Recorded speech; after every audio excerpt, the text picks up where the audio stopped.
नमस्कार दोस्तों, आपका स्वागत है हमारे चैनल आध्यात्मिक संग्रह में। गांव के किनारे एक सुंदर बगीचा था जिसमें एक किसान रामलाल अपनी गाय गौरी के साथ रहता था। गौरी केवल एक गाय नहीं थी बल्कि रामलाल के परिवार का हिस्सा थी।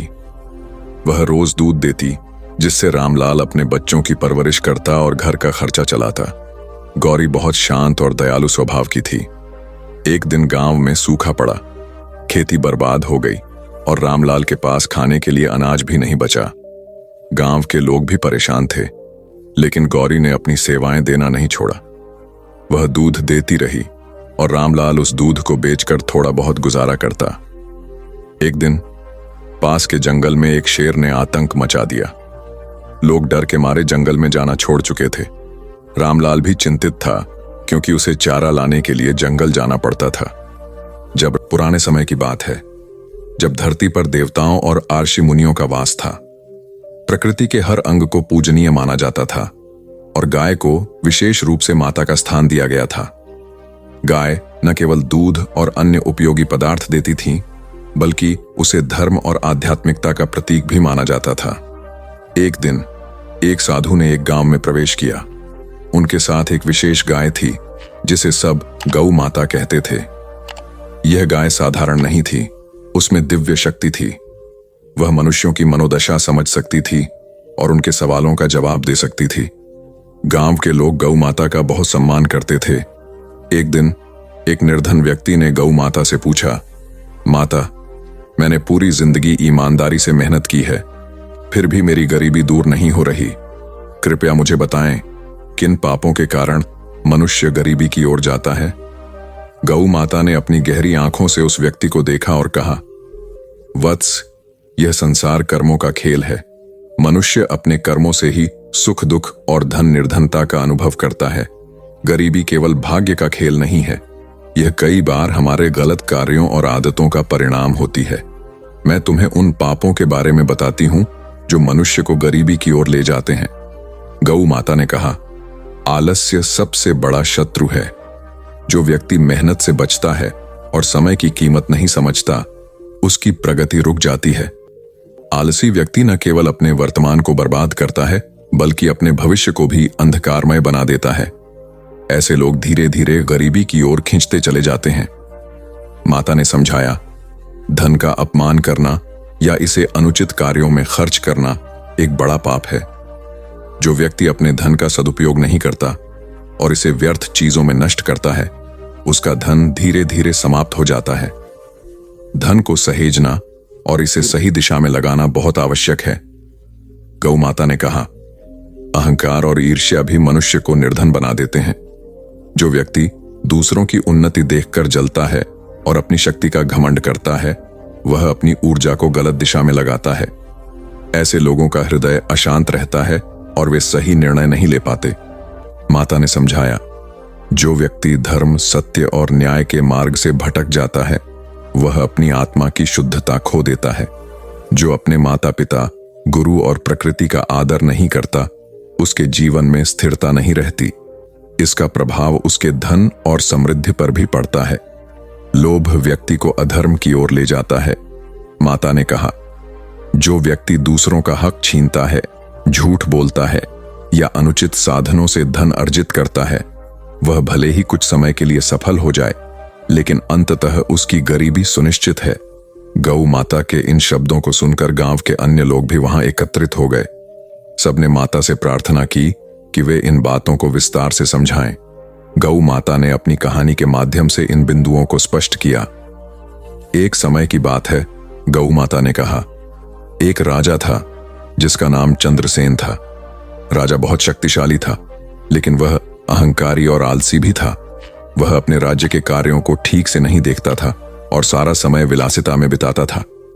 धीरे धीरे उसके राज्य में अराजकता फैल गई। प्रजा दुखी रहने लगी और कर नहीं चुका पाई। राजा का खजाना खाली हो गया। अपने आलस्य और अहंकार के कारण उसने अपनी शक्ति और धन दोनों खो दिए। अंततः उसे निर्धन होकर वन में रहना पड़ा। गौ माता ने आगे कहा, इसके विपरीत उसी राज्य में एक साधारण किसान था। वह ईमानदारी से मेहनत करता था और अपने धन का सही उपयोग करता था। वह नियमित रूप से अपने धर्म का पालन करता और दूसरों की सहायता करता। समय के साथ वह इतना संपन्न हो गया कि राजा भी उससे प्रेरणा लेने के लिए मजबूर हो गया। गौ माता ने कहा, मनुष्य को हमेशा अपने कर्मों के प्रति सतर्क रहना चाहिए। जो व्यक्ति ईमानदारी, परिश्रम और धर्म के मार्ग पर चलता है, उसकी गरीबी भी धीरे धीरे दूर हो जाती है। लेकिन जो पाप करता है और अपने कर्तव्यों की उपेक्षा करता है, वह गरीबी और दुख के चक्र में फंस जाता है। गांव के लोगों ने गौ माता की बातों को ध्यान से सुना और उनसे वादा किया कि वे आलस्य, अहंकार, लोभ और अधर्म जैसे पापों से बचेंगे। उस निर्धन व्यक्ति ने भी माता की बातों का अनुसरण किया और कुछ ही समय में उसकी स्थिति बदल गई। उसने मेहनत, ईमानदारी और धर्म के मार्ग पर चलकर अपनी गरीबी को समाप्त कर दिया। गौ माता ने बताया कि कौन से पाप इंसान को गरीबी की ओर ले जाते हैं। गौ माता की इस अद्भुत और पवित्र कथा को जो भी व्यक्ति ध्यानपूर्वक सुनता है, उसके जीवन से सभी दुख और कष्ट सदा के लिए समाप्त हो जाते हैं। फिर उसे कभी भी गरीबी और समस्याओं का सामना नहीं करना पड़ता। दोस्तों, यह कथा आपकी पारिवारिक परेशानियों का समाधान बन सकती है। इसे देखने मात्र से आपके परिवार की सारी समस्याएं दूर हो सकती हैं। नमस्कार दोस्तों, हर हर महादेव। आज की कथा आरंभ करने से पहले आपसे एक निवेदन है। गरुड़ पुराण में कहा गया है कि जो भी कथा या शिक्षा बीच में छोड़ दी जाती है, वह व्यक्ति के लिए पाप का कारण बनती है। इसलिए कृपया इस कथा को अंत तक अवश्य सुनें। यदि आप एक सच्चे सनातनी हैं और प्रभु श्री राम में अटूट आस्था रखते हैं, चलिए दोस्तों, बिना किसी विलंब के आज की प्रेरणादायक कथा शुरू करते हैं। मित्रों, आज की कथा बहुत ही हृदयस्पर्शी है। इसमें हम जानेंगे कि गौ माता ने इंसान के कौन से पापों को उसकी गरीबी और दुख का कारण बताया है। साथ ही यह भी जानेंगे कि वे कौन से 3 लोग हैं जिनकी वजह से घर में हमेशा कष्ट और अशांति बनी रहती है। जिस घर में इन 3 लोगों का वास होता है, वहां मां लक्ष्मी का कभी प्रवेश नहीं होता। मित्रों, एक समय की बात है जब प्रभु शिव और माता पार्वती कैलाश पर्वत पर विराजमान थे। शांत और दिव्य वातावरण में दोनों पृथ्वी लोक के सौंदर्य का आनंद ले रहे थे। तभी माता पार्वती ने प्रभु शिव से कहा, हे नाथ, हमें पृथ्वी लोक पर भ्रमण किए हुए बहुत समय हो गया है। मेरा मन कहता है कि आज हमें वहां जाकर भ्रमण करना चाहिए। प्रभु शिव मुस्कुराते हुए बोले, हे पार्वती, तुमने सही कहा। आज हमें पृथ्वी लोक पर जाकर देखना चाहिए कि वहां क्या हो रहा है। यह कहकर प्रभु शिव और माता पार्वती पृथ्वी लोक पर प्रकट हुए और एक सुंदर बगीचे में एक विशाल वृक्ष की छाया में बैठ गए। वहां चारों ओर हरी भरी घास फैली हुई थी और कई गायें उस घास को चर रही थीं। तभी उनमें से एक गौ माता महादेव और माता पार्वती के पास आकर खड़ी हो गई। गौ माता ने विनम्रता से झुककर कहा, हे महादेव, आपके दर्शन पाकर मैं धन्य हो गई। मेरे मन में एक प्रश्न है जिसका उत्तर मुझे अब तक किसी भी संत या ज्ञानी से नहीं मिल सका। कृपया मेरे इस प्रश्न का उत्तर दें। प्रभु शिव ने गौ माता से कहा, पूछो गौ माता, तुम्हारे मन में क्या प्रश्न है? गौ माता ने कहा, हे प्रभु, इंसान को किस पाप के का कारण गरीबी का सामना करना पड़ता है? और वे 3 लोग कौन हैं जिनके प्रभाव से घर का सर्वनाश हो जाता है? क्या मनुष्य को केवल उसके भाग्य के कारण अमीरी या गरीबी मिलती है? प्रभु शिव मुस्कुराते हुए बोले, हे गौ माता, तुम्हारा प्रश्न अत्यंत महत्वपूर्ण है और मैं तुम्हें इसका उत्तर अवश्य दूंगा। यह पूर्ण सत्य नहीं है कि केवल भाग्य ही इंसान की गरीबी और अमीरी का कारण होता है। इसके पीछे कुछ अन्य कारण भी होते हैं। गौ माता ने कहा, हे प्रभु, कृपया मुझे विस्तार से समझाएं। तब प्रभु शिव ने कहा, हे गौ माता, मैं तुम्हारे इस प्रश्न का उत्तर एक कथा के माध्यम से दूंगा, जिससे तुम्हें सब कुछ स्पष्ट हो जाएगा। प्रभु शिव ने कथा सुनाना प्रारंभ किया। यह प्राचीन काल की बात है। अवंतीपुर नामक एक नगर था जहां एक परोपकारी और विनम्र स्वभाव वाला व्यापारी रहता था। उसके 2 बेटे थे जो अपने पिता की तरह ही ईमानदार और दयालु थे। व्यापारी अपने दोनों बेटों के साथ परिवार में सुख शांति से जीवन व्यतीत कर रहा था। व्यापारी ने अपने दोनों बेटों का विवाह धूमधाम से कर दिया था। उसकी दोनों बहुएं बेहद समर्पित थीं और घर के सभी कार्यों को मिलजुल कर पूरे उत्साह के साथ करती थीं। दोस्तों, जब व्यापारी की छोटी बहू घर में आई तो ऐसा लगा जैसे उनके घर में स्वयं माता लक्ष्मी ने प्रवेश कर लिया हो। उसके आने के बाद व्यापारी के व्यापार में दोगुना लाभ होने लगा। उनके घर में कभी धन या अन्न की कमी नहीं होती थी। घर का वातावरण अत्यंत शांतिपूर्ण और सौहार्दपूर्ण था।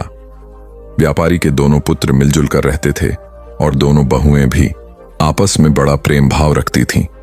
घर का हर कार्य करने से पहले सभी परिवार जन मिलकर सलाह मशविरा करते थे और फिर कार्य करते थे। व्यापारी का व्यापार भी दिन प्रतिदिन उन्नति कर रहा था। एक दिन व्यापारी ने अपने दोनों बेटों और बहुओं को बुलाकर कहा, बेटों, अब मुझसे व्यापार का काम संभालना कठिन हो गया है, इसलिए आज से मैं यह जिम्मेदारी तुम दोनों को सौंप रहा हूं। पिता की बात मानकर दोनों बेटों ने बड़े मनोयोग से व्यापार की बागडोर संभाल ली। व्यापारी को यह देखकर संतोष होता था कि उसका परिवार प्रेम और सद्भाव से रह रहा है। उसके दोनों बेटे व्यापार में निपुणता दिखा रहे थे और दोनों बहुएं भी घर में सुख शांति बनाए हुए थीं। यह सब देखकर व्यापारी निश्चिंत होकर चैन की नींद सोता था। लेकिन दोस्तों, व्यापारी के सुखमय जीवन को देखकर नगर के अन्य लोग उससे ईर्ष्या करने लगे थे। वे सोचते थे कि व्यापारी का जीवन कितना आरामदायक और सुखद है। व्यापार दिन बदिरा है और उसके परिवार में कोई झगड़ा या परेशानी नहीं है। यह देखकर नगरवासियों के मन में जलन होने लगी। प्रभु शिव ने गौ माता से कहा, हे गौ माता, जैसे एक बड़ी मछली तालाब में छोटी मछलियों को फलते फूलते देखकर भयभीत होकर उन्हें निगलने की कोशिश करती है, वैसे ही मनुष्य दूसरों की प्रगति देखकर उन्हें पीछे खींचने का प्रयास करता है। इंसान अपनी सफलता से जितना प्रसन्न नहीं होता, उससे अधिक वह दूसरों की तरक्की देखकर बेचैन हो जाता है। एक विद्वान ने ठीक ही कहा है कि मनुष्य अपने दुख से उतना परेशान नहीं होता जितना वह दूसरों के सुख से व्यथित होता है। इसी जलन के कारण नगरवासी व्यापारी के प्रति षड्यंत्र रचने लगे। उन्होंने सोचा कि किस प्रकार उसके जीवन को कष्टपूर्ण बना दिया जाए। नगर के कुछ लोग व्यापारी के कुल पुरोहित के पास गए और बोले, हे पुरोहित जी, आप यहां अभाव में जीवन व्यतीत कर रहे हैं, जबकि आपका जजमान ऐश्वर्य और वैभव से परिपूर्ण जीवन बिता रहा है। वह अपनी बहुओं के हाथ का स्वादिष्ट भोजन कर रहा है और सुख संपत्ति का आनंद ले रहा है। पुरोहित ने कहा, आप लोग यह सब क्यों कह रहे हैं? आपकी बात का अभिप्राय क्या है? तब नगरवासियों ने बताया, पुरोहित जी, याद कीजिए, व्यापारी ने आपको आखिरी बार अपने घर कब बुलाया था? अगर वह आपको यज्ञ और पूजा के लिए नहीं बुलाएगा तो आपकी आय कैसे होगी? आपको को दान दक्षिणा कैसे मिलेगी? यदि यह स्थिति बनी रही तो आप और आपके परिवार को भूखा रहना पड़ेगा।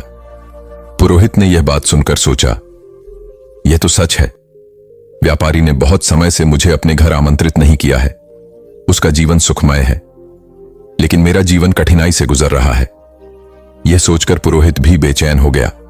नगरवासियों ने पुरोहित से कहा, अगर आप चाहते हैं कि आपका जीवन सुखद बने और आपको दान दक्षिणा मिले, तो आपको ऐसा उपाय करना होगा जिससे आपके यजमान के घर में कुछ कठिनाइयां आए। जब उसके घर में अशांति होगी, तभी वह आपसे समाधान मांगने आएगा और आपको हवन पूजन के लिए बुलाएगा। इतना कहकर नगरवासी पुरोहित को भड़काकर अपने अपने घर चले गए।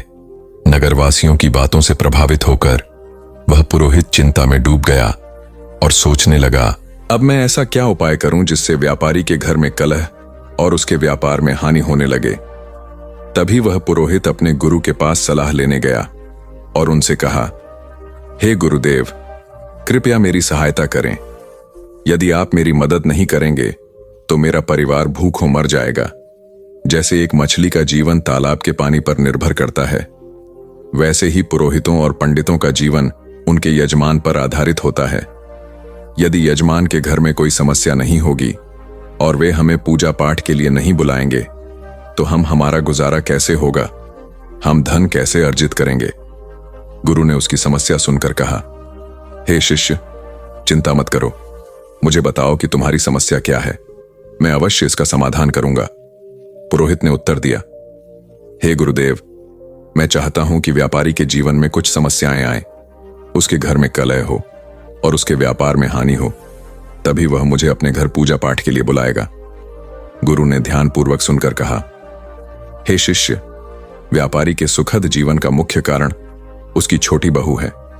वह प्रभु विष्णु और माता लक्ष्मी की नित्य पूजा करती है। जिसके कारण उनके घर पर दिव्य कृपा बनी हुई है।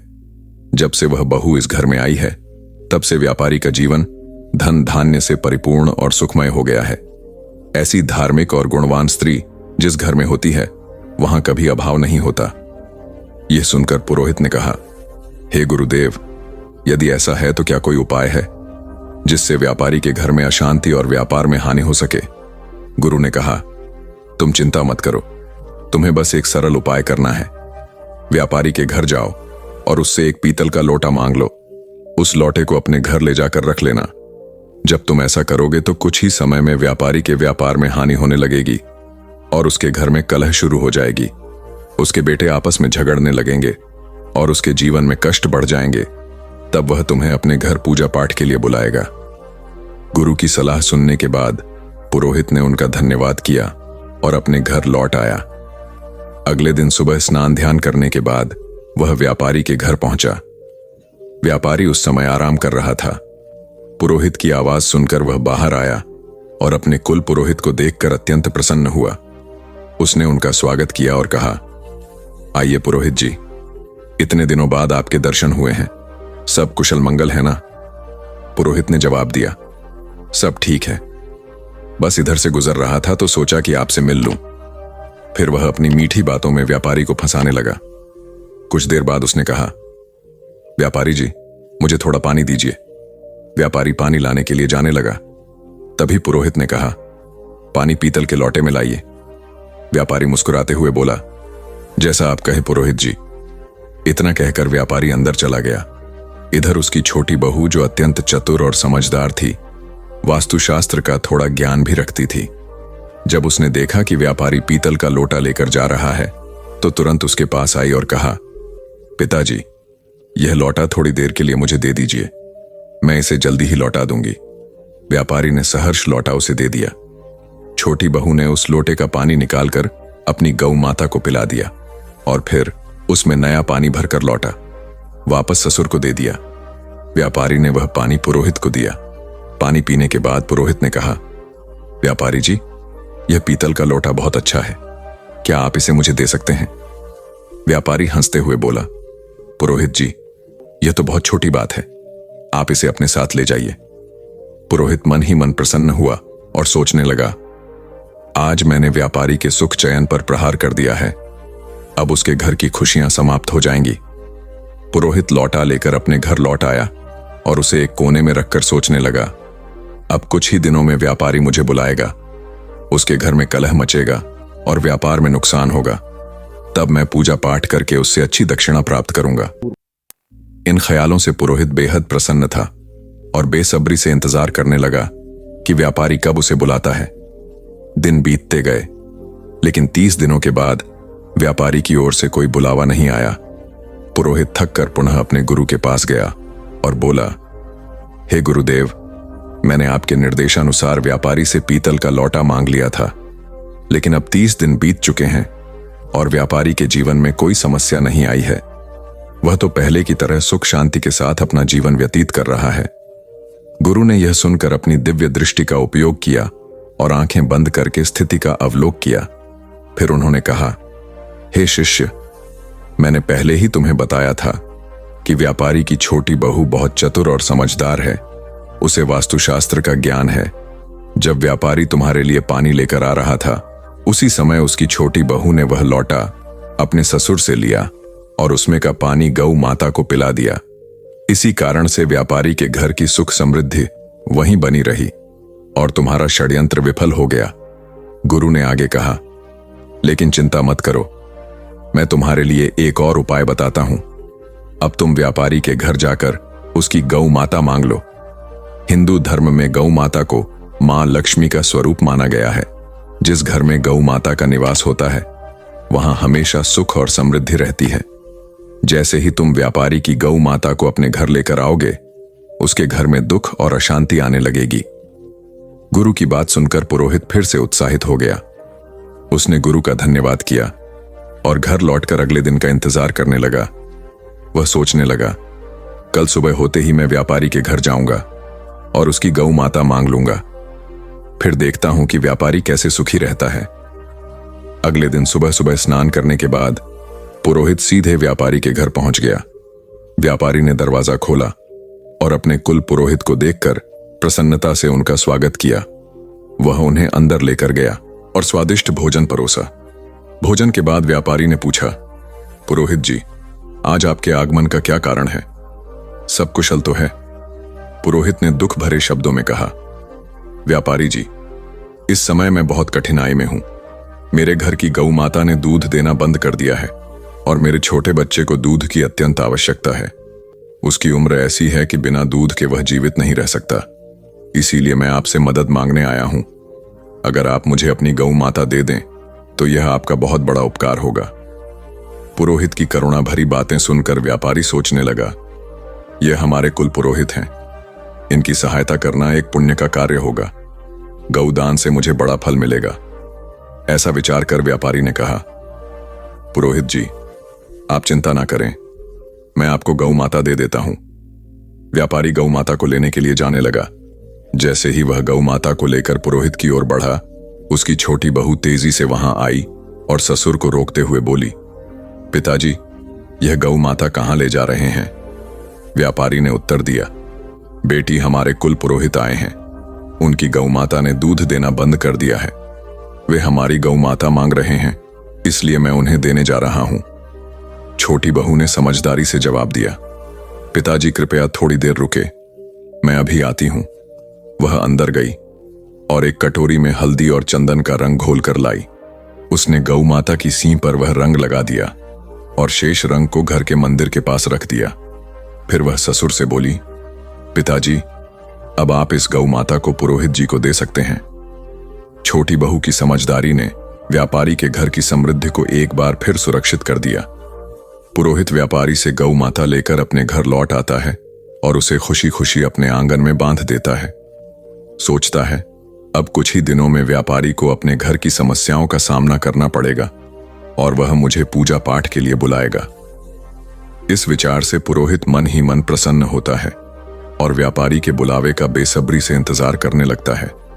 लेकिन कई दिन बीतने के बाद भी व्यापारी की ओर से कोई संदेश नहीं आता। पुरोहित को यह असहज लगने लगा। आखिरकार वह दोबारा अपने गुरु के पास गया और बोला, हे गुरुदेव, मैंने आपके निर्देशानुसार व्यापारी की गौ माता अपने घर ले आई, लेकिन अब तक व्यापारी के जीवन में कोई कष्ट नहीं आया है। वह तो पहले से भी अधिक सुख शांति से अपना जीवन व्यतीत कर रहा है। गुरु ने ध्यान लगाकर अपनी दिव्य दृष्टि से सब कुछ देखा और कहा, हे शिष्य, मैंने पहले ही कहा था कि व्यापारी की छोटी बहू बहुत बुद्धिमान और चतुर है। उसने तुम्हारे षड्यंत्र को भांप लिया था। जब तुम व्यापारी से गौ माता मांगने गए थे, तब उसने गौ माता की सींग पर जो रंग लगाया था वही उसके घर की समृद्धि का कारण है। उसने उस रंग को मंदिर के पास रख दिया था, जिससे उनके घर का सुख वहीं बंधा रहा। तुम्हारा यह प्रयास विफल हो गया। गुरु ने आगे कहा, लेकिन चिंता मत करो, अब तुम व्यापारी के घर जाकर वह रंग की कटोरी मांग लो। उस रंग को अपने घर लाने के बाद ही तुम व्यापारी के सुख को समाप्त कर पाओगे। गुरु की बात सुनकर पुरोहित ने उनकी सलाह मान ली और व्याप के घर पहुंचा। उसने बहाने से व्यापारी से रंग से भरी कटोरी मांगी। व्यापारी उसकी बात मानकर कटोरी लेने अंदर गया। इधर व्यापारी की छोटी बहू पहले ही सतर्क थी। उसने उस कटोरी में रखे पुराने रंग को निकालकर उसमें नया रंग भर दिया। जब व्यापारी कटोरी लेकर बाहर आया तो उसने वही कटोरी पुरोहित को दे दी। पुरोहित रंग की कटोरी लेकर अपने घर लौट आया और खुश होकर सोचने लगा, अब तो व्यापारी का जीवन शीघ्र ही समस्याओं से भर जाएगा और वह मुझे बुलाने पर मजबूर हो जाएगा। लेकिन महीनों बीत गए और व्यापारी का जीवन पहले से भी अधिक सुखद और समृद्ध होता चला गया।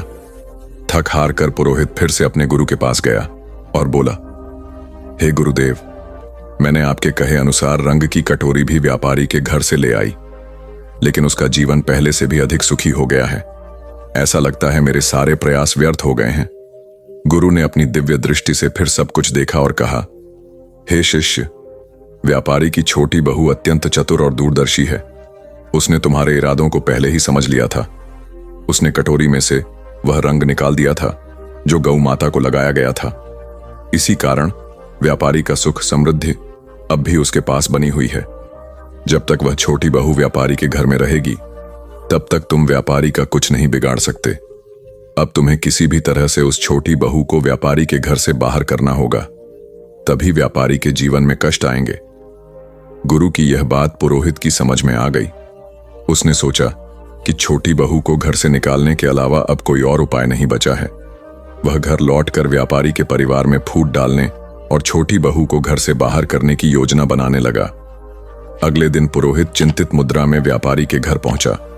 व्यापारी ने उसे इस अवस्था में देखा तो पूछा, पुरोहित जी क्या बात है, आप इतने परेशान क्यों हैं?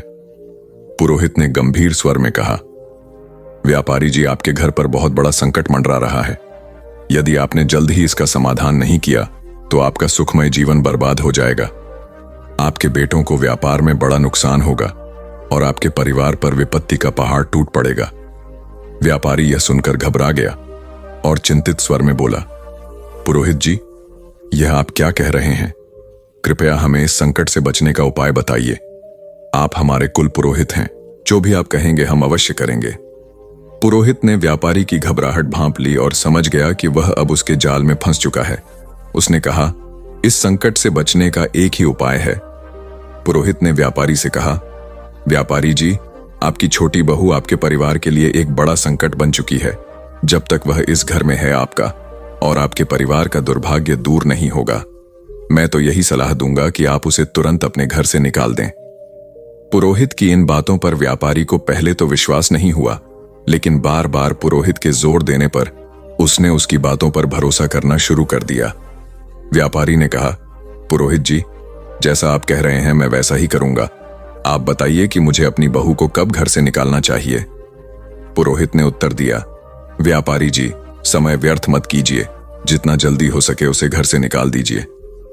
यह कहकर पुरोहित मन ही मन प्रसन्न होता हुआ अपने घर लौट गया। व्यापारी इस स्थिति से अत्यंत उदास हो गया। वह सोचने लगा, मेरी छोटी बहू तो बहुत ही अच्छे स्वभाव की है। वह न केवल मेरी सेवा करती है बल्कि पूरे परिवार का भी ख्याल रखती है। मैं उसे कैसे घर से निकाल सकता हूं? लेकिन फिर वह विचार करने लगा, यदि वह परिवार के लिए संकट है तो मुझे इस कठोर निर्णय को लेना ही होगा, क्योंकि मैं अपने परिवार को किसी विपत्ति में नहीं डाल सकता। यह सोचकर व्यापारी अपनी छोटी बहू के पास गया और दुखी मन से बोला, बहू मुझे बहुत दुख है, लेकिन तुम्हें इस घर को आज ही छोड़ना होगा। तुम्हारे कारण हमारे परिवार पर बड़ी विपत्ति आने वाली है। ससुर की बात सुनकर बहू स्तब्ध रह गई, लेकिन वह तुरंत समझ गई कि यह सब दुष्ट पुरोहित की साजिश है। उसने नम्रता से कहा, ठीक है पिताजी, यदि यही आपकी इच्छा है तो मैं इस घर को छोड़ देती हूं। जब व्यापारी का छोटा बेटा यह सब देखता है तो वह भी गुस्से और दुख से भर जाता है। उसने अपने पिता से कहा, पिताजी यदि मेरी पत्नी को इस घर में जगह नहीं मिल सकती तो मैं भी इस घर में नहीं रह सकता। मैं अपनी पत्नी के साथ चला जाऊंगा। छोटा बेटा और उसकी पत्नी घर छोड़कर शहर चले गए। वहां उन्होंने एक छोटे से किराए के मकान में रहना शुरू कर दिया। व्यापारी का छोटा बेटा अत्यंत मेहनती और ईमानदार था। कुछ समय बाद उसने शहर में अपना छोटा सा व्यापार शुरू किया, जो उसकी लगन और ईमानदारी के कारण तेजी से बढ़ने लगा। धीरे धीरे वे संपन्न हो गए और उन्होंने शहर में अपना खुद का घर खरीद लिया। इधर व्यापारी का घर पुरोहित की चालों के कारण बर्बादी की कगार पर आ गया। घर में हर दिन झगड़े और कलह होने लगे। व्यापारी का बड़ा बेटा, जो पहले व्यापार में मन लगाता था, बुरी संगति में फंस गया। वह बेवजह धन उड़ा रहा था और दिन रात आवारागर्दी करता था। पुरोहित पूजा पाठ के बहाने व्यापारी से लगातार धन लेता रहा और धीरे धीरे व्यापारी की सारी जमा पूंजी समाप्त हो गई। व्यापार भी पूरी तरह से बंद हो गया। अब तो स्थिति यह हो गई कि घर में खाने पीने का भी अभाव हो गया। नगरवासी व्यापारी की दुर्दशा देखकर हंसते और ताने मारते उसकी दशा का मजाक उड़ाया जाता। यह सब देखकर व्यापारी को आत्मग्लानि होने लगी। उसने सोचा, मेरी जिंदगी अब किसी काम की नहीं रही। आत्महत्या के अलावा मेरे पास और कोई रास्ता नहीं बचा। इस विचार के साथ वह नदी की ओर बढ़ चला, लेकिन रास्ते में उसकी भेंट एक तेजस्वी संत से हुई। संत के मुख पर दिव्य तेज था, माथे पर चंदन का टीका और उनके लंबे केश उन्हें अद्वितीय बनाते थे। संत को देखकर व्यापारी ने उन्हें प्रणाम किया और उदास होकर आगे बढ़ने लगा। संत ने कहा, हे पुत्र, ठहरो, तुम्हें इतनी चिंता क्यों हो रही है? क्या बात है? व्यापारी ने रुककर संत के समक्ष अपना पूरा हाल सुना दिया। उसकी बातें सुनकर संत ने तुरंत स्थिति को समझ लिया। संत बोले, हे पुत्र, तुम्हारे जीवन में सभी परेशानियां उसी दिन से शुरू हुई जब तुमने अपनी छोटी बहू को घर से निकाला। संत महात्मा ने व्यापारी से कहा, हे पुत्र, तुम्हारे घर में यह संकट उसी दिन से शुरू हुआ जब तुमने अपनी छोटी बहू को घर से निकाला। वह साक्षात माता लक्ष्मी का स्वरूप है। उसकी प्रभु के प्रति निष्ठा और नित्य पूजा पाठ के कारण तुम्हारे घर में सुख समृद्धि थी। संत की बातें सुनकर व्यापारी को अपनी भूल का एहसास हुआ। वह तुरंत शहर गया और अपने छोटे पुत्र के घर पहुंचकर अपनी बहू के समक्ष हाथ जोड़कर क्षमा मांगते हुए बोला, बहू, मुझे माफ कर दो। मैंने उस दुष्ट पुरोहित की बातों में आकर तुम्हें घर से निकाल दिया, लेकिन सच्चाई यह है कि तुम हमारे परिवार की लक्ष्मी हो। जब तक तुम घर में थी, सुख और शांति बनी रही, लेकिन तुम्हारे जाने के बाद से हमारा घर क्लेश और दुखों से घिर गया है। हमारा व्यापार पूरी तरह से ठप हो चुका है। ससुर की यह बात सुनकर छोटी बहू ने विनम्रता से कहा, पिताजी, आप चिंता ना करें, मैं तुरंत घर लौटती हूं। यह घर भी मेरा है और वह घर भी मेरा ही है। मैं पहले ही समझ चुकी थी कि पुरोहित ने हमें बाहर करने के लिए षड्यंत्र रचा था। फिर वह ससुर और अपने पति के साथ खुशी खुशी घर लौट आई। मित्रों, इस संसार में कई लोग होते हैं जो दूसरों की खुशियों से जलते और उन्हें बर्बाद करने का प्रयास करते हैं, लेकिन यह हम पर निर्भर करता है कि हम किसकी बातों पर भरोसा करते हैं और कैसे निर्णय लेते हैं। यदि हम गलत लोगों की बातों में आकर अपने ही परिवार को तोड़ेंगे तो निश्चित रूप से हमारा घर बर्बाद हो जाएगा और हमारी स्थिति दयनीय हो जाएगी। छोटी बहू के घर लौटने के कुछ ही दिनों बाद व्यापारी का व्यापार फिर से चलने लगा। उसका परिवार एक बार फिर सुख शांति से भर गया। घर में खुशियां लौट आईं और व्यापारी ने समझ लिया कि एक और सही निर्णय ही परिवार की नींव को मजबूत रखते हैं। प्रभु शिव ने गौ माता से कहा, हे गौ माता, मैं तुम्हें एक महत्वपूर्ण बात बताने जा रहा हूं। ध्यान से सुनो। जिस घर में इन 3 प्रकार के लोगों की बात मानी जाती है, उस घर का नाश सुनिश्चित है। गौ माता ने पूछा, हे प्रभु, वे 3 लोग कौन हैं? प्रभु शिव ने कहा, पहला, जिस घर में अहंकारी और दुष्ट स्वभाव वाले व्यक्ति की बात सुनी जाती है, वहां निश्चित रूप से विनाश होता है। दूसरा, जिस घर में लालची, कुटिल और अनैतिक आचरण वाली स्त्री का प्रभाव हो, वहां धन कभी नहीं टिकता और वह घर सदैव दरिद्र रहता है।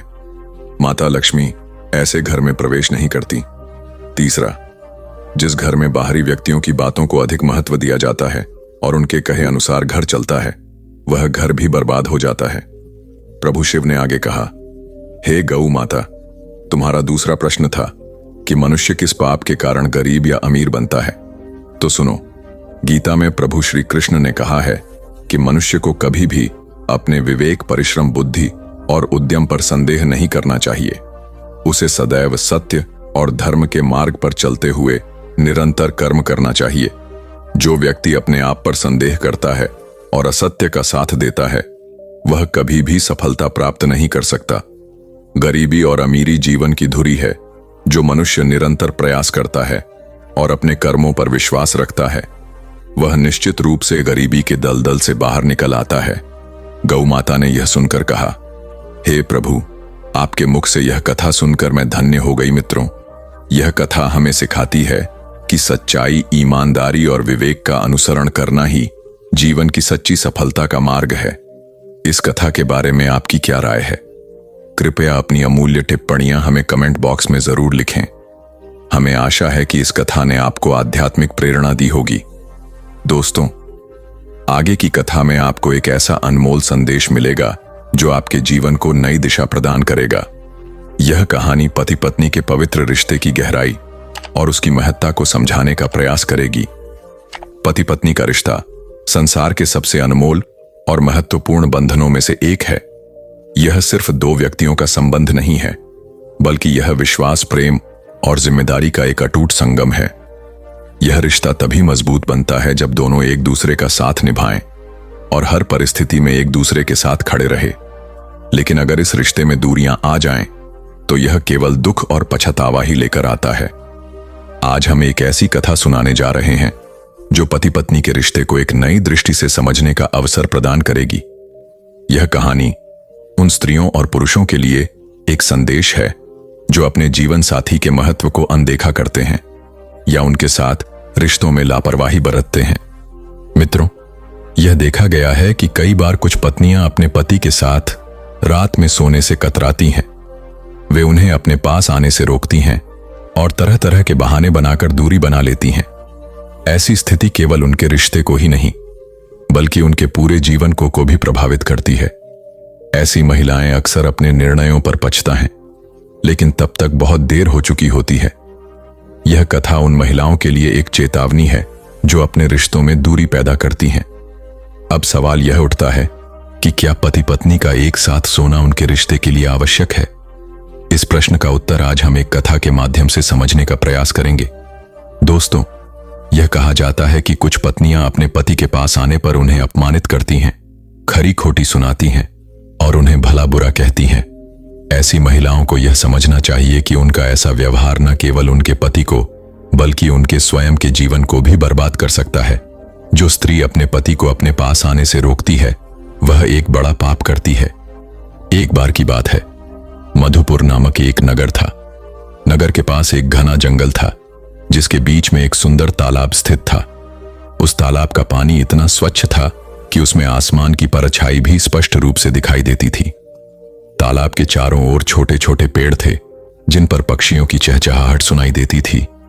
तालाब के पास एक मिट्टी का छोटा सा घर था जिसमें रघुवीर नाम का एक किसान अपनी पत्नी पूनम और 2 बच्चों के साथ रहता था। उनके परिवार में एक बेटा और एक बेटी थी। पूनम अपने प्रतिम सौंदर्य के लिए पूरे क्षेत्र में प्रसिद्ध थी। उसकी सुंदरता ऐसी थी कि यदि कोई अजनबी भी उसके घर आता और उसे देखता तो मोहित हो जाता। एक दिन की बात है, सूर्य अस्त हो चुका था। आकाश में तारे टिमटिमाते थे और वातावरण शांत था। पूरा गांव गहरी नींद में डूबा हुआ था।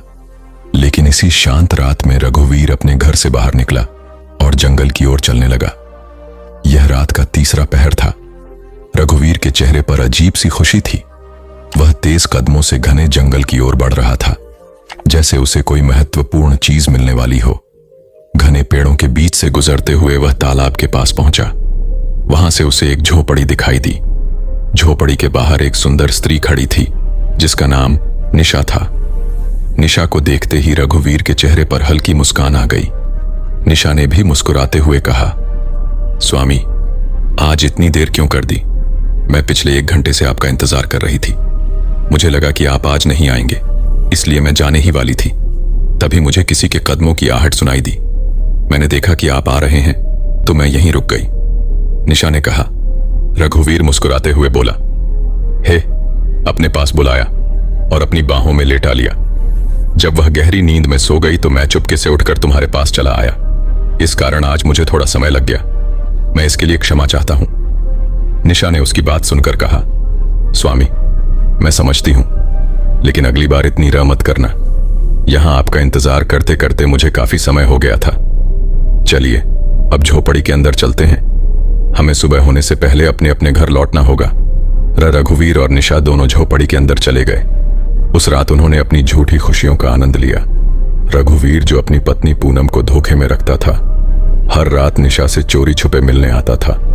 वहीं निशा भी अपने पति को धोखा देकर रघुवीर से मिलने आती थी। जब पति पत्नी के बीच भावना तो उनका रिश्ता बिखरने लगता है। यह सिर्फ उनके जीवन को ही नहीं बल्कि उनके बच्चों और समाज को भी प्रभावित करता है। रघुवीर और निशा दोनों अपने अपने जीवन साथी को धोखा देकर इस अनुचित रिश्ते में शामिल थे। उनका यह सिलसिला लंबे समय तक चलता रहा। लेकिन दोस्तों, यह जानना जरूरी है कि जो स्त्री अपने पति को धोखा देती है और जो पुरुष अपनी पत्नी को छल होता है, उनके जीवन में इसका क्या परिणाम होता है। अब आगे की कथा में जानते हैं कि इस प्रकार के कृत्य के क्या दुष्परिणाम हो सकते हैं। इंद्रलोक का वातावरण शांत था। आकाश में तारे झिलमिला रहे थे और मंद मंद सुगंधित पवन बह रही थी। देवराज इंद्र अपने सिंहासन पर विराजमान थे और उनके चारों ओर दिव्य प्रकाश फैला हुआ था। इसी समय आकाश मार्ग से गरुड़ महाराज अपने विशाल पंखों की गति से उड़ते हुए नारायण नारायण का जाप करते हुए इंद्रलोक पहुंचे। उन्होंने देवराज इंद्र को प्रणाम किया और हाथ जोड़कर कहा, हे देवराज, मैं पृथ्वी लोक से लौट रहा हूं। वहां मैंने एक ऐसी घटना देखी जिसने मेरे मन में अनेक प्रश्न उत्पन्न कर दिए हैं।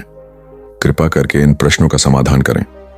देवराज इंद्र ने गरुड़ को स्नेहपूर्वक देखा और कहा, हे गरुड़, तुम इतने व्यथित क्यों हो? कौन सी बात तुम्हें परेशान कर रही है? निसंकोच अपनी बात मुझसे कहो। गरुड़ ने नम्रता से कहा, हे देवराज, जब मैं पृथ्वी लोक पर भ्रमण कर रहा था तो मैंने एक विचित्र दृश्य देखा। एक स्त्री जो अपने पति और बच्चों के साथ रहती थी, रात के समय अपने पति और बच्चों को धोखा देकर घर से निकल गई। उसने अपने पति को सुलाया और जंगल की ओर चल पड़ी। वहां वह एक झोपड़ी के पास खड़ी थी, जैसे किसी पुरुष का इंतजार कर रही हो। दूसरी ओर एक पुरुष जो अपने परिवार का मुखिया था, वह भी अपनी पत्नी और बच्चों को धोखा देकर जंगल के रास्ते से उसी झोपड़ी में पहुंचा। मैंने देखा कि वह स्त्री और वह पू, जो दोनों अपने अपने परिवारों के लिए जिम्मेदार थे, एक दूसरे से मिलकर अनैतिक संबंध बना रहे थे। यह दृश्य देखकर मेरा मन विचलित हो गया। गरुड़ ने आगे कहा, हे देवराज, मैं यह समझने में असमर्थ हूं कि ऐसे लोग जो अपने जीवन साथी और बच्चों को धोखा देकर इस प्रकार का कृत्य करते हैं, उनके जीवन में क्या परिणाम होंगे। यह कलयुग का प्रभाव है या मानव मन की विकृति? कृपया मेरे इन प्रश्नों का उत्तर दें। देवराज इंद्र ने गरुड़ की बात ध्यान से सुनी और उन्हें शांत रहने का संकेत दिया। फिर बोले, हे गरुड़, तुम इतने व्याकुल क्यों हो? यह कलयुग है और इसमें इस प्रकार के कृत्य असामान्य नहीं है। कलयुग में मनुष्य अपनी इच्छाओं, वासनाओं और स्वार्थ के अधीन हो जाता है। यही उनके पतन का मुख्य कारण है। उन्होंने आगे कहा, तुम्हारे प्रश्न अत्यंत महत्वपूर्ण हैं। यह प्रश्न न केवल मानव जीवन के लिए बल्कि उनके नैतिक मूल्यों और समाज के लिए भी गहन चिंतन का विषय है। इन घटनाओं का परिणाम केवल उन व्यक्तियों तक सीमित नहीं रहता, बल्कि उनके परिवार और समाज पर भी गहरा प्रभाव डालता है। देवराज इंद्र ने गरुड़ की ओर देखा और मुस्कुराते हुए कहा, हे गरुड़, तुम्हारे प्रश्न अत्यंत महत्वपूर्ण हैं। यह न केवल स्त्रियों के लिए बल्कि पुरुषों के लिए भी उतने ही प्रासंगिक हैं। पति पत्नी के में संतुलन, प्रेम और जिम्मेदारी का होना अनिवार्य है। यदि इनमें से कोई एक अपने कर्तव्यों को भूल जाए तो इसका परिणाम पूरे परिवार और समाज पर गहरा प्रभाव डालता है। अब मैं तुम्हारे प्रश्नों का उत्तर एक कथा के माध्यम से दूंगा। इसे ध्यानपूर्वक सुनो और इसे मानव जाति के कल्याण के लिए उपयोग करो। गरुड़ ने कहा, हे देवराज, कृपया विस्तार से बताएं। देवराज इंद्र ने कथा आरंभ की। एक समय की बात है, सुजानगढ़ नामक नगर में सुभाष नाम का एक धनवान व्यापारी रहता था। वह अपनी मेहनत और चतुराई से खूब धन कमाता था। सुभाष अनाज को किसानों से कम दाम पर खरीदता और ऊंचे दामों पर व्यापारियों को बेचता। इस प्रकार उसकी संपत्ति दिन ब दिन बढ़ती गई। सुभाष का एकमात्र पुत्र था, अमन, जिसे वह और उसकी पत्नी श्रुति अत्यधिक स्नेह करते थे। लेकिन अमन को बचपन से अधिक आजादी मिली हुई थी। वह जो चाहता वही करता। सुभाष और श्रुति ने उसे कभी किसी चीज के लिए मना नहीं किया। कहते हैं कि अत्यधिक आजादी इंसान को बिगाड़ देती है। अमन के साथ भी यही हुआ। वह बुरी संगत में पड़ गया और जुआ खेलने, नशा करने और वेश्याओं के पास जाने का आदी हो गया। धीरे धीरे उसने अपने पिता की संपत्ति बर्बाद करनी शुरू कर दी। गरुड़ ने पूछा, हे देवराज, अमन ने ऐसा क्यों किया? क्या उसके माता पिता ने उसे रोकने का प्रयास नहीं किया? देवराज इंद्र ने उत्तर दिया, हे गरुड़, सुभाष और श्रुति ने अमन को समझाने की बहुत कोशिश की, लेकिन जब कोई व्यक्ति बुरी संगत में पड़ जाता है तो उसे सही रास्ते पर लाना अत्यंत कठिन हो जाता है।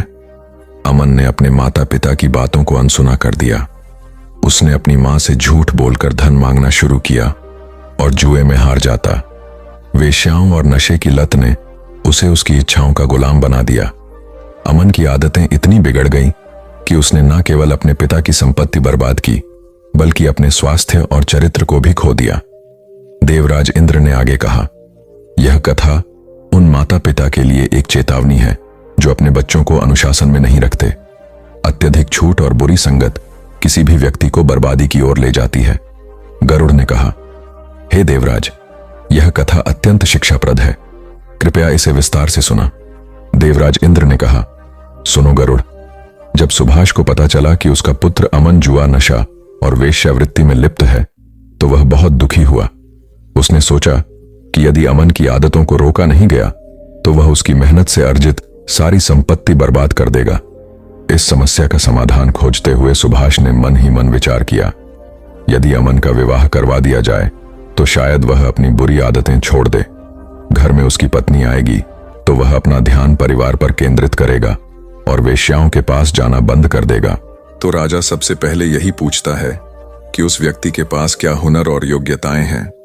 अगर उसके पास कोई कौशल नहीं होता तो उसे वहां से खाली हाथ लौटा दिया जाता है। अमन के पास कोई कौशल नहीं था। उसने अपना सारा समय और ऊर्जा जुए, नशे और गलत आदतों में बर्बाद कर दी थी। अब वह अपने परिवार के लिए भोजन जुटाने में भी असमर्थ हो गया था। अमन के जीवन में यह सबसे कठिन समय था। उसके पास एक बेटा और एक बेटी थी जो अब विवाह योग्य हो चुके थे, लेकिन उनके विवाह के लिए धन जुटाने का कोई साधन नहीं था। घर की हालत इतनी खराब हो गई थी कि वे खाने के लिए भी मोहताज हो गए। अमन की यह स्थिति उसे निरंतर पछतावे और निराशा में ढकेल रही थी। एक दिन अमन अपनी पत्नी निर्मला के पास गया और उससे अपनी इच्छाओं की पूर्ति के लिए बात करने लगा, लेकिन निर्मला ने उसे शांत और गंभीर स्वर में कहा, स्वामी, जीवन का सबसे बड़ा सुख केवल काम वासना में नहीं होता। असली सुख दूसरों की मदद करने और एक सच्चा नेक जीवन जीने में है। जो लोग अपनी वासनाओं और लालसाओं में अंधे हो जाते, वे अंततः बर्बाद हो जाते हैं। यही तुम्हारे साथ भी हुआ है। निर्मला ने आगे कहा, हे स्वामी, अब मैं तुम्हें 3 बड़ी गलतियों के बारे में बताना चाहती हूं जो लोग अनजाने में कर बैठते हैं और बाद में जीवन भर पछताते हैं। इन्हें ध्यान से सुनो और समझो। पहली गलती, शिक्षा और कौशल की उपेक्षा। निर्मला ने कहा, सबसे पहली गलती यह है कि लोग अपने जीवन के शुरुआती दिनों में शिक्षा और कौशल को महत्व नहीं देते। ऐसे लोग अपने करियर और जीवन में अनगिनत कठिनाइयों का सामना करते हैं। अगर तुमने अपनी जवानी में कोई कौशल सीखा होता या अच्छी शिक्षा प्राप्त की होती तो आज यह हालत नहीं होती। यही गलती तुम्हें जीवन भर परेशान करती है। दूसरी गलती, काम टालने की आदत। निर्मला ने कहा, दूसरी गलती है काम टालने की आदत। जो लोग अपनी जवानी में आलस्य करते हैं और समय का सही उपयोग नहीं करते, उन्हें भविष्य में अपने लक्ष्यों को प्राप्त करने में कठिनाइयों का सामना करना पड़ता है। तुमने भी अपने समय को व्यर्थ किया और यही कारण है कि आज तुम इस स्थिति में हो। तीसरी गलती, गलत संगति। निर्मला ने कहा, तीसरी गलती है गलत संगति इंसान को पूरी तरह बर्बाद कर देती है। तुमने भी इन्हीं गलतियों को अपनाया और आज तुम्हारा जीवन इस स्थिति में आ पहुंचा है। निर्मला की बातें सुनकर अमन गहराई से सोचने पर मजबूर हो गया। उसे अपनी गलतियों का एहसास हुआ, लेकिन अब पछताने के सिवाय उसके पास कुछ भी नहीं बचा था। यह कथा हमें सिखाती है कि जीवन में सही दिशा में समय और ऊर्जा का उपयोग कितना महत्वपूर्ण है। जो लोग समय रहते अपने कर्तव्यों और जिम्मेदारियों को नहीं समझते, उन्हें अंततः पछताना ही पड़ता है। निर्मला ने गंभीरता से कहा, हे स्वामी, अब मैं तुम्हारे साथ शारीरिक संबंधों में शामिल नहीं हो सकता। हमारी उम्र भी अब उस पड़ाव पर पहुंच चुकी है जहां हमें अपने जीवन को आत्मिक शांति और प्रभु की सेवा में लगाना चाहिए। जीवन के प्रारंभिक चरण में इंसान ब्रह्मचारी रहता है, फिर विवाहित जीवन में प्रवेश करता है और परिवार की जिम्मेदारियां निभाता है। लेकिन वृद्धावस्था का चरण ऐसा होना चाहिए जहां हम अपनी वासनाओं को त्याग कर आध्यात्मिकता का मार्ग अपनाएं। यही समय है कि हम पूजा और प्रभु की सेवा में लगे। यही हमारे जीवन का उद्देश्य होना चाहिए। निर्मला ने दृढ़ता से कहा, मैं अपनी बची हुई जिंदगी को व्यर्थ नहीं जाने देना चाहती। जिस तरह तुमने अपनी जवानी में अपना समय और ऊर्जा बर्बाद की, मैं अब वैसा नहीं कर सकती। मुझे विश्वास है कि प्रभु हमारी सहायता करेंगे। अब सही समय आ गया है कि हम अपनी आत्मा को परमात्मा से जोड़ें और अपने बच्चों के भविष्य के बारे में सोचें। देवराज इंद्र ने गरुड़ से कहा, हे गरुड़, यह कथा मानव जाति के लिए एक महत्वपूर्ण सबक है। जो लोग अपनी जवानी में शिक्षा, मेहनत और सही संगति को नजरअंदाज करते हैं, उन्हें वृद्धावस्था में पछताना पड़ता है। सही दिशा, अनुशासन और नैतिकता ही मनुष्य के जीवन को सफल बनाते हैं। इन गुणों की कमी इंसान को दुख और कठिनाइयों के चक्रव्यूह में फंसा देती है। निर्मला ने अपने पति अमन से साफ साफ कहा कि वह अब उनके साथ शारीरिक संबंधों में शामिल नहीं होगी। उसने अपने फैसले पर मजबूती से टिके रहने का निर्णय लिया और अपने बच्चों के विवाह और परिवार की भलाई को प्राथमिकता दी। उसने कहा, हमें अब अपनी वासनाओं को त्याग कर प्रभु की शरण में जाना चाहिए। मेहनत करेंगे तो प्रभु अवश्य हमारा साथ देंगे। कुछ समय बाद निर्मला की मुलाकात एक वृद्ध महिला से हुई। वह महिला अकेली थी, जिसके पास कोई सन नहीं थी। उसने निर्मला से कहा, बेटी, मेरे पास जो भी धन संपत्ति है मैं तुम्हें दे रही हूं। बदले में मुझे सिर्फ 2 वक्त की रोटी और तुम्हारे परिवार का हिस्सा बनने की अनुमति चाहिए। निर्मला ने उस वृद्धा के प्रस्ताव को स्वीकार कर लिया। वृद्धा के धन और सहयोग से उनके परिवार की स्थिति में सुधार हुआ। उन्होंने अपने दोनों बच्चों के विवाह कर दिए। धीरे धीरे घर में खुशहाली लौट आई और परिवार सुख शांति से रहने लगा। लेकिन अमन का स्वभाव फिर से बदलने लगा। निर्मला के साथ उसकी दूरी ने उसे गलत रास्ते पर धकेल दिया। निर्मला ने अपने जीवन में आध्यात्मिकता को प्राथमिकता देते हुए अमन के साथ शारीरिक संबंध बनाने से इनकार कर दिया। लेकिन अमन अपनी इच्छाओं को नियंत्रित नहीं कर सका। वह अपनी वासनाओं से पीड़ित हो गया और धीरे धीरे एक अन्य स्त्री के प्रभाव में आ गया। वह स्त्री उसे रात्रि में अपने पास बुलाती थी। अमन अपनी पत्नी और बच्चों को सुलाकर रात के अंधेरे में उस स्त्री के पास जाने लगा। वह झूठ और धोखे के रास्ते पर चल पड़ा।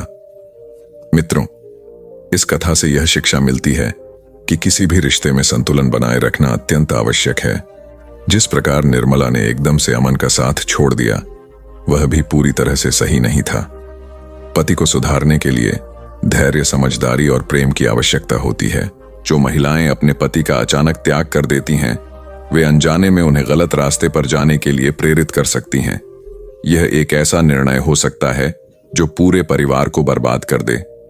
हर स्त्री को यह 3 बातें हमेशा ध्यान में रखनी चाहिए ताकि उसका परिवार और पति सही दिशा में रहे।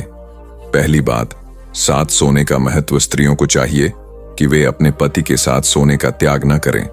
एक साथ सोना केवल शारीरिक निकटता का प्रतीक नहीं है, बल्कि यह पति पत्नी के बीच प्रेम, विश्वास और भावनात्मक जुड़ाव को मजबूत करता है। जब यह दूरी बढ़ती है तो पति अन्य स्त्रियों की ओर आकर्षित हो सकता है। दूसरी बात, धैर्य और समझदारी। किसी भी रिश्ते में सुधार के लिए धैर्य और समझदारी आवश्यक है। अचानक कठोर निर्णय लेने से रिश्ते कमजोर हो सकते हैं। सही मार्गदर्शन और समर्थन से पति को बेहतर राह पर लाना संभव है। तीसरी बात, पारिवारिक जिम्मेदारियां।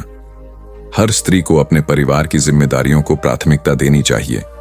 रिश्तों में संतुलन बनाए रखना और अपनी भूमिका को निभाना पूरे परिवार को खुशहाल और एकजुट रखता है। पति पत्नी का रिश्ता जीवन रूपी गाड़ी के 2 पहियों के समान है। यदि एक पहिया पटरी से उतर जाए तो गाड़ी चलना कठिन हो जाता है। इसीलिए रिश्ते में सामंजस्य और सहयोग बनाए रखना ही एक सुखी जीवन की कुंजी है। इसलिए स्त्रियों को चाहिए कि वे अपने रिश्ते की गरिमा बनाए रखें और इसे मजबूती प्रदान करें। पहली बात, पति की इच्छाओं का सम्मान करें। काम क्रीड़ा पति पत्नी के रिश्ते का एक स्वाभाविक और महत्वपूर्ण हिस्सा है। यदि कोई स्त्री अपने पति की भावनाओं और इच्छाओं को पूरी तरह अनदेखा करती है और उससे दूरी बनाती है, तो पति पराई स्त्रियों की ओर आकर्ष हो सकता है। लेकिन जो स्त्रियां अपने पति की भावनाओं का सम्मान करते हुए धैर्य और समझदारी से उसे सही रास्ते पर लाती हैं, वे परिवार और समाज दोनों के लिए आदर्श बन जाती हैं। पति को सही दिशा दिखाना और उसका मार्गदर्शन करना स्त्री का नैतिक दायित्व है। दूसरी बात, पति को सही राह पर लाने का प्रयास करें। यदि पति किसी बुरी आदत या वासना में फंसा हुआ है, तो स्त्री को उसे सुधारने का प्रयास करना चाहिए। उसे अच्छे सत्संग में ले जाना, धार्मिक चर्चा सुनाना और मंदिर या आध्यात्मिक स्थानों पर ले जाना ऐसे उपाय हैं जो किसी भी व्यक्ति को सुधार सकते हैं। स्त्री को अपने पति की कमजोरियों को समझते हुए धैर्यपूर्वक उसे सही दिशा में ले जाने का प्रयास करना चाहिए।